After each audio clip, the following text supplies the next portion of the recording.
কি রান্না করছো এটা? আলু সিম ভাজা। আলু সিম ভাজা। হ্যাঁ। আচ্ছা, আর এটা? মাছের ঝোল। মাছের ঝোল। কি মাছ এটা? এই কাটা পোনা মাছ ভিজে তাই তো? হ্যাঁ। কাটা পোনা মাছ দিয়ে হবে ঝোল। হ্যাঁ। এখানে হচ্ছে সিম আলু ভাজা। ভাত হয়ে গেছে? হ্যাঁ, ভাত হয়ে গেছে। আর কিছু করছো নাকি? আর ডাল।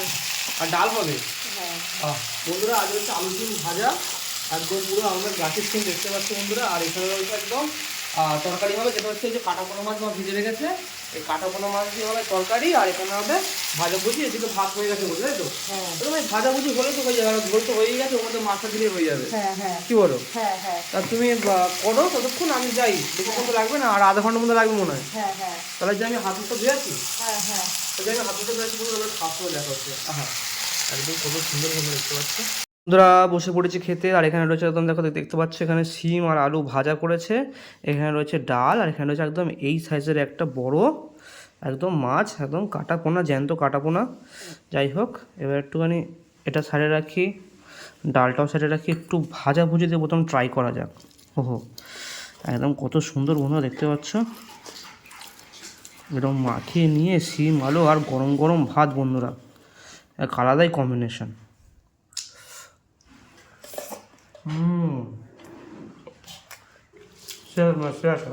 আর যদি ডাল নেওয়া জল একটুখানি, এই যে একদম এখন একটুখানি আলু ভাজা, আহা, গরম গরম ভাজা বন্ধুরা, আলু ভাজা কার না ভালো লাগে। সেরা স্বাদ বন্ধু, সেরা স্বাদ।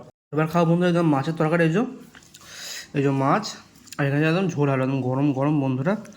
ওহো, একটু ঝোল আলু দিয়ে একটু ভাতটা চটকে নিয়ে মাখতে হবে, এরকম মেখে নিয়ে। আর এখান থেকে যখন তেলটা বন্ধুরা, ও এই তেলটা খেতে তো মজা বেশি। এই যে একদম বন্ধুরা তেলটা দিয়ে এরকম ভাতটা মাখিয়ে নিয়ে পরে আর খেতে হবে।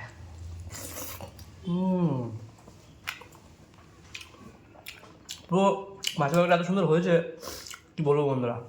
আহা, মা বেশ ভালোই বলেছে, একদম ফ্রেশ মাছ বন্ধুরা, এই যে একদম কাটা ভর্তি।